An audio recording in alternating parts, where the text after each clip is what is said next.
اب وہ اس میں ایک یہ خصوصیت میں نے ذکر کی تھی کہ انسان ذوق مزاح رکھتا ہو. ذوق مزاح انسان کی خصوصیات میں سے ہے، کسی اور کی خصوصیات میں سے نہیں. آپ نے جانوروں کے بارے میں نہیں سنا ہوگا کہ وہ مذاق کر رہے تھے.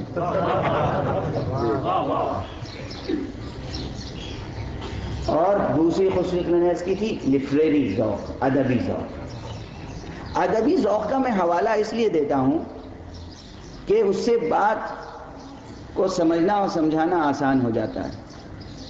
دیکھیے غزل میں اکثر آپ دیکھتے ہوں گے کہ عاشق معشوق سے بدگمانی کی باتیں کر رہا ہے. محبت بھی ہے اور بدگمانی کی باتیں بھی ہو رہی ہیں. جیسے فطرت انسانی میں فطرت انسانی میں بھی یہ ہو کہ وہ اپنے چاہنے والوں سے بدگمان بہت جلدی ہو جاتا ہے.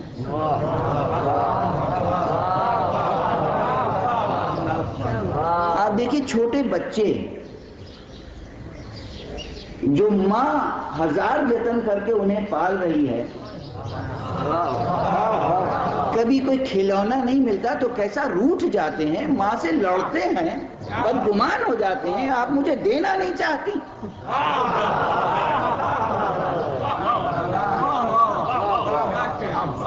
دو بچے ہیں. دیکھیے یہ مثالیں ذہن میں رہیں، یہ سب موضوع سے مربوط ہیں. دو بچے ہیں کسی کے، ارے وقت ہی ہے کسی وقت ایک بچے کی طرف نظر اٹھا کے ایک خاص نظر سے دیکھا اور بس دوسرا جو ہے وہ بدگمان، اور کسی نہ کسی طرح سے اس بات کا اظہار ہوگا آپ انہیں زیادہ چاہتی ہیں، مجھے نہیں چاہتی. باپ سے بدگمانی، آپ ان سے زیادہ محبت کرتے ہیں، مجھ سے نہیں کرتے. بڑے بھائی کی سب سن لیتے ہیں، میری بالکل نہیں سنتے، ہے نا؟ ارے ماں باپ ہیں.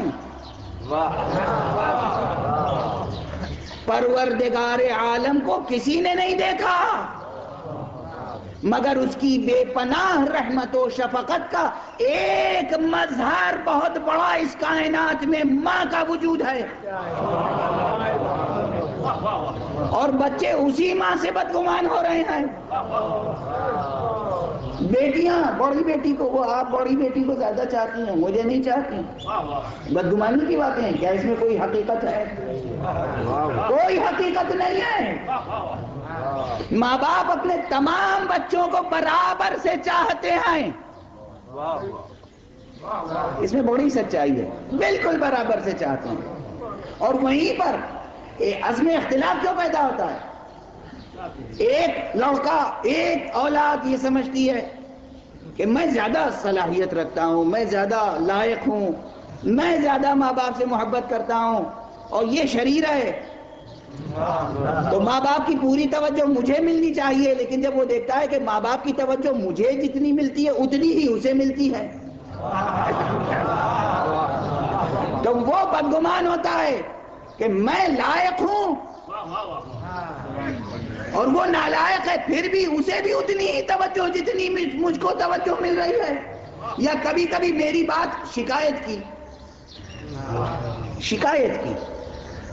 اور شکایت سنی گئی مگر اس پر ویسا ایکشن نہیں لیا گیا جیسا یہ چاہتے تھے.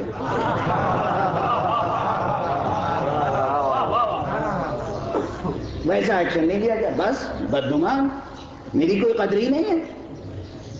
یہ میں نے شکایت کی، اس کی سرزنش ہونی چاہیے تھی. ارے ماں باپ سرزنش کے طریقے بھی جانتے ہیں. ہو سکتا ہے کہ آپ نے جب شکایت کی اس دوسرے وقت اسے تنہا بلا کر سمجھا دیا ہو کہ بیٹا یہ شرارت اب آئندہ نہ کرنا. بڑے بھائی کو تکلیف ہوتی ہے، بڑے بھائی کو خبر نہیں کہ سرزنش ہو گئی. یعنی دعا جو کی تھی پوری ہو گئی مگر خبر نہیں آئے.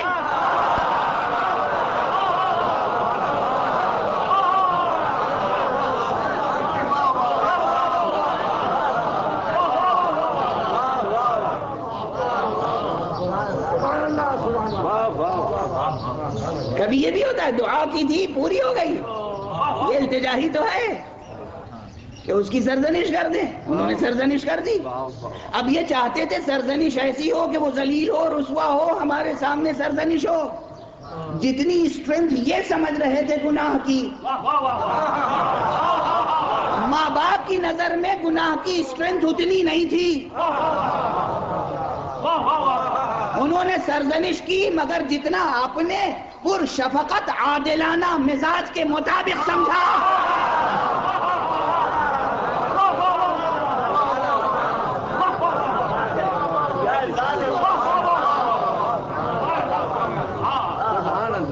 سرزنش کر دی تو، اور پھر بھی اب وہ مہذب ہے، مؤدب ہے، سب کچھ ہے، وہ ٹھیک سے بول رہا ہے، آداب کر رہا ہے بڑے بھائی کو، یہ اب بھی نہیں بول رہے ہیں۔ اب کون ظالم ٹھہرا؟ کیوں نہیں بول رہے ہیں؟ ارے کل اس نے گستاخی کی تھی، آج ادب سے سلام کر رہا ہے۔ کل کی بات کل تھی، گزر گیا کل۔ آج جو وہ اٹھ کے آداب و سلام کر رہا ہے تو اس کی اس ادا سے سمجھ لینا چاہیے کہ سرزنش ہو چکی۔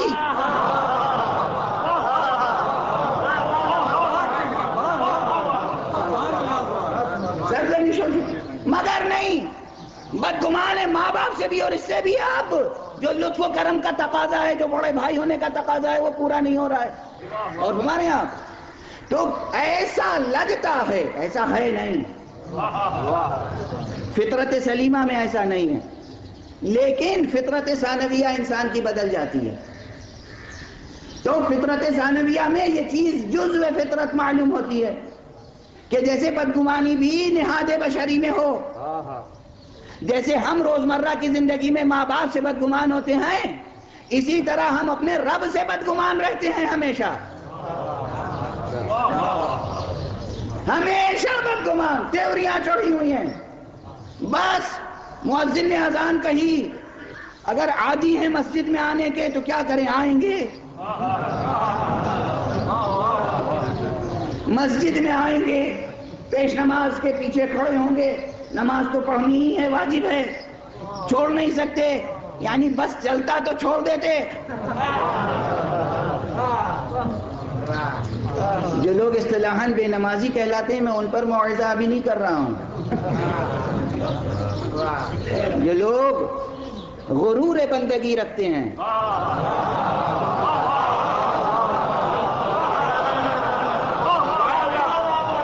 عزیزو یہ جملہ بھی یاد رکھنا، اور اس میں بڑا پیغام ہے، غرور بندگی کبھی نہ کرنا۔ بندگی میں عجز پایا جاتا ہے، جہاں غرور آیا بندگی باطل۔